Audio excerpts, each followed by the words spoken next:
Hello, pessoal! How are you today? Praticaram bastante? Muito bem! Então, antes de começar a nossa lesson number 7, eu gostaria de fazer uma retificação. No último slide, eu apresentei para vocês o som do CH na palavra coral, né? Então, eu pronunciei a palavra de forma incorreta. Então, eu gostaria de fazer recapitulação e dizer que a pronúncia correta de coral em inglês é choir. Choir, ok? Então, depois desse fecha parênteses, né? Vamos agora acompanhar, vocês vão acompanhar comigo, a lição number 7, lesson number 7. Então, muitas das situações comunicativas que vivenciamos podem estar relacionadas às nossas atividades rotineiras e às obrigações que temos que cumprir. Então, para isso, é necessário o conhecimento tanto de verbos como have to e need to, quanto de um vocabulário que identifique essas ações que precisamos realizar. Nesta lesson, você estudará atividades e obrigações do contexto acadêmico e algumas palavras que identificarão pessoas, lugares e ações relacionados a esse meio. Além disso, será retomado o uso do present simple e os adverbs of frequency para designar ações on a day in the life of a college student. Então acompanhe comigo os objetivos da aula de hoje. Vamos lá. Então, primeiro objetivo, expressar ações realizadas no meio acadêmico, reconhecendo a escrita e pronúncia de alguns verbos comuns a essas ações no present simple. Identificar os nomes de locais no meio acadêmico, reconhecendo sua escrita e pronúncia. Identificar os nomes de ocupações profissionais no meio acadêmico, reconhecendo sua escrita e pronúncia. Revisar o uso do present simple, utilizando para referir-se a atividades rotineiras dentro do meio acadêmico. Reconhecer as diferentes pronúncias do S na terceira pessoa do singular do present simple, reproduzindo-as corretamente. E revisar o uso dos adverbs of frequency, utilizando-os em relação à atividade dentro do meio acadêmico. E expressar a obrigação no present simple, utilizando os verbos have to e need to. Então, esses são os objetivos de hoje. Rosa já se acostumou com a rotina e as obrigações da vida acadêmica. Está cada vez mais adaptado ao ambiente da Columbus College of Chicago. Em uma das manhãs em que foi ao campus, Rosa encontrou-se por acaso com Christine. Então acompanhe o momento dessa conversa, que isso acontece, na página 16. Nessa conversa, Rosa e Christine mencionam alguns de seus compromissos relativos à vida acadêmica. Então, Rosa precisa fazer uma pesquisa para escrever um physics paper, enquanto Chris deve terminar um trabalho voluntário para college paper.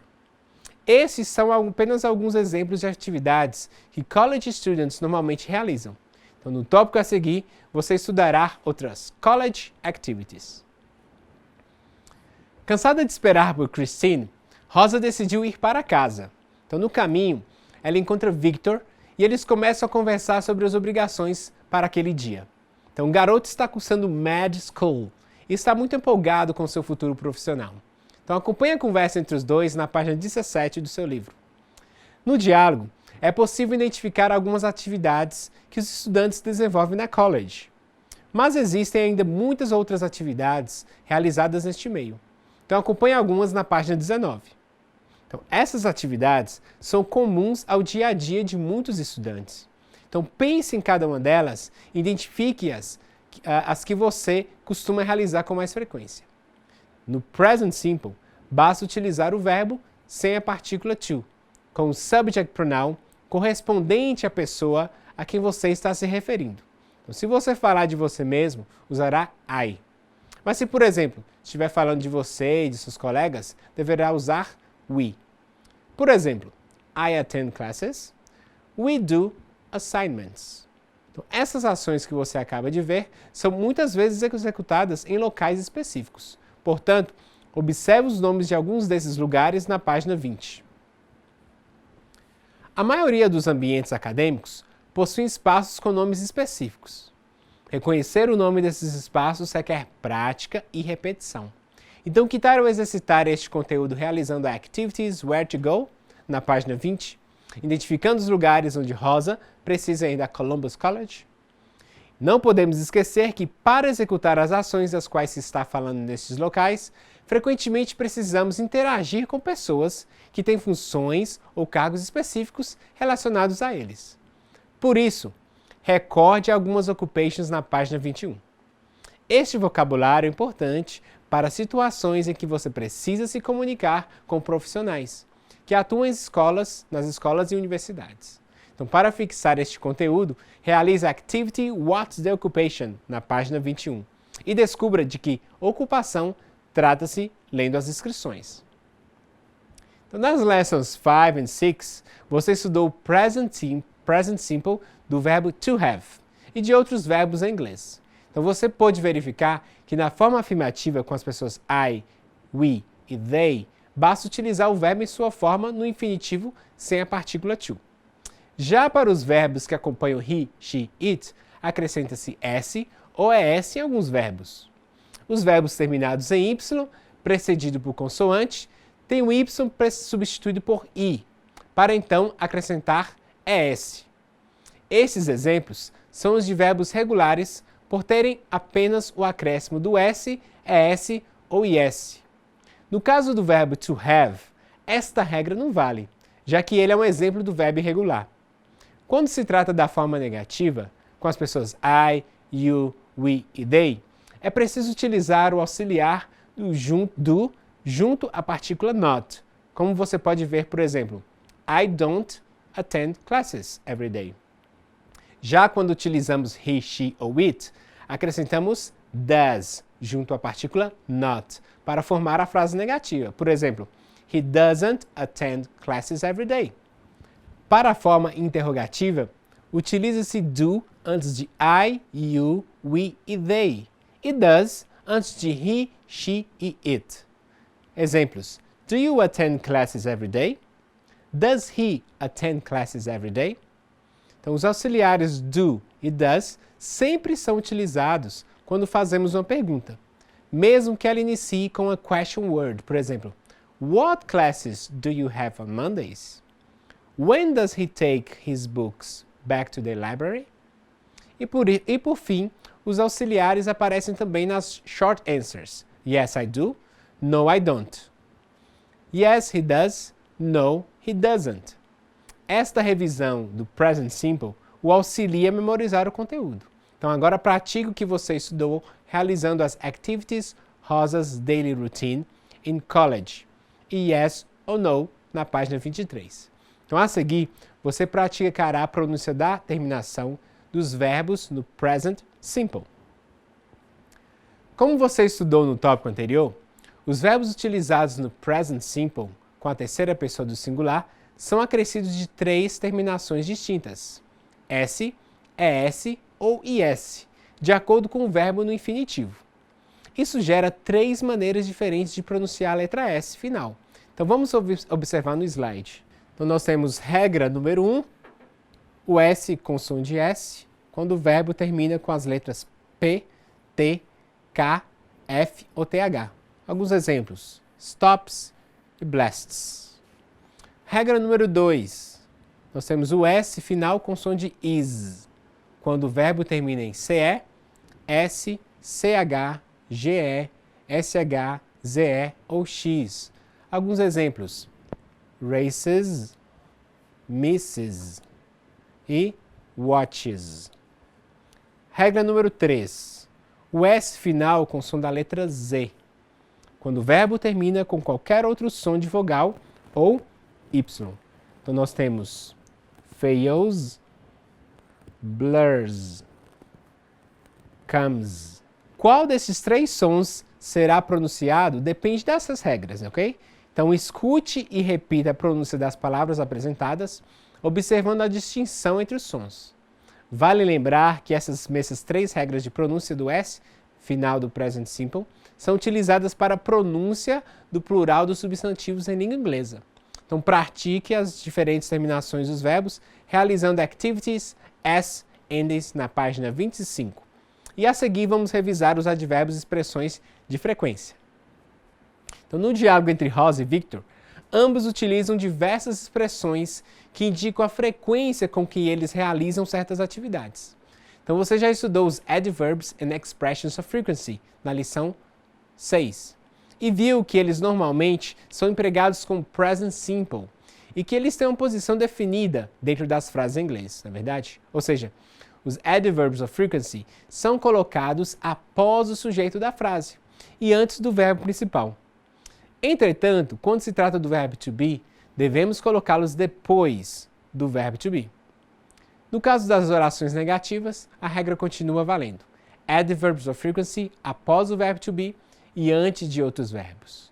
E por fim, lembre-se que quando você quer dar mais ênfase à frequência com que realiza uma ação, você pode utilizar alguns dos adverbs of frequency, por exemplo, usually, often e sometimes, no início da frase.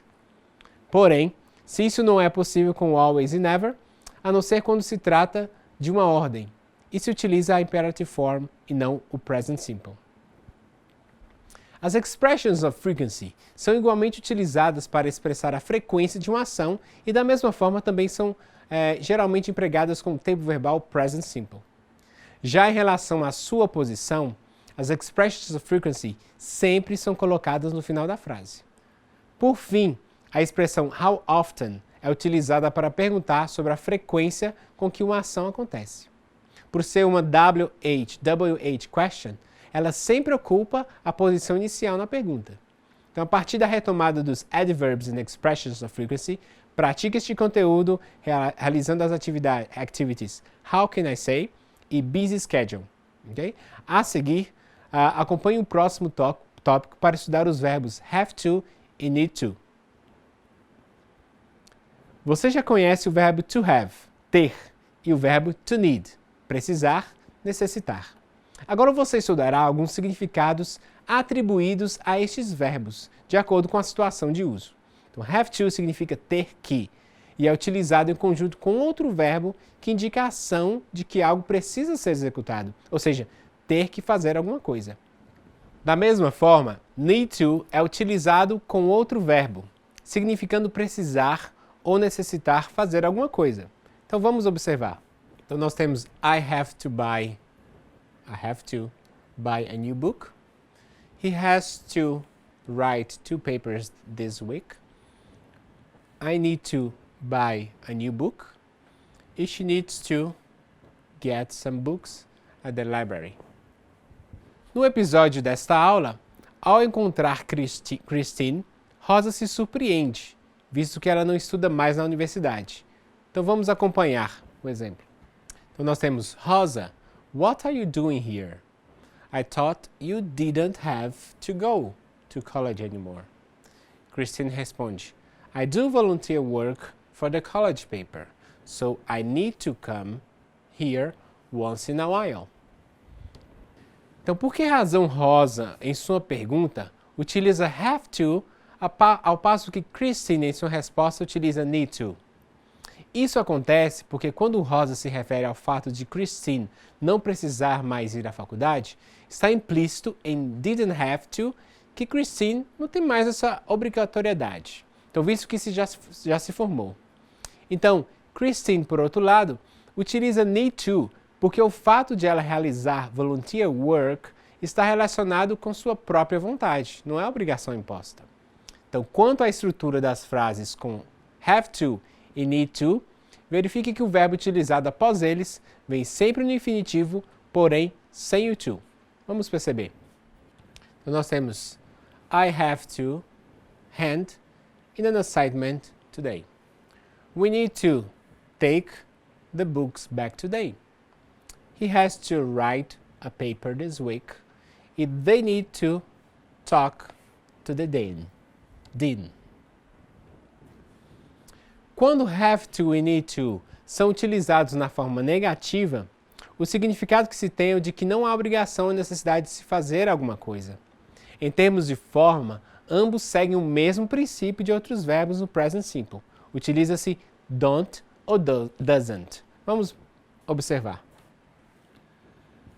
Então nós temos I don't have to hand in my assignment today. E nós temos she doesn't need to ask for college transcript anymore. Da mesma forma, as interrogatives e as short answers utilizadas quando se quer perguntar sobre obrigações ou sobre a necessidade de se fazer algo. Também seguem as mesmas regras do present simple, ou seja, é indispensável o uso do do, ou does, ou don't, ou doesn't. Vamos observar. What do you have to do today? Where does he have to go this afternoon? Do you need to talk to the dean? Yes, I do. Does he need to register? Nós vamos usar do aqui, do, does e do, tá bom? Does he need to register for that class again? No, he doesn't. E yes, I do aqui. Então, tente listar mentalmente suas obrigações em college, ok? Fazendo uso do vocabulário apresentado no topic College Activities. Então, aproveite e pratique o have to e need to com a activity have to or need to, na página 29. Então, nesta aula, você viu Rosa e Christine falando sobre algumas atividades que realizam na Columbus College of Chicago. Então, a partir dessa situação, foi possível revisar as estruturas do present simple em sentenças afirmativas, negativas e interrogativas. Então, você também relembrou que a terceira pessoa do singular possui regras para sua formação de acordo com a terminação dos verbos, apresentando 3 pronúncias distintas para o S final. Nesta lesson também foi retomada a utilização e posições dos adverbs e expressions of frequency para mostrar a frequência com que realizamos atividades e ações rotineiras expressas por meio do simple present. Você viu também o vocabulário para falar de lugares e ações no meio acadêmico. E por fim, você estudou os verbos have to e need to no present simple para expressar obrigações e necessidades. Então você está iniciando um novo caderno de estudos, portanto lembre-se da importância de sempre voltar e praticar os conteúdos para fixá-los mais, ok? Bons estudos, see you next class. Bye bye.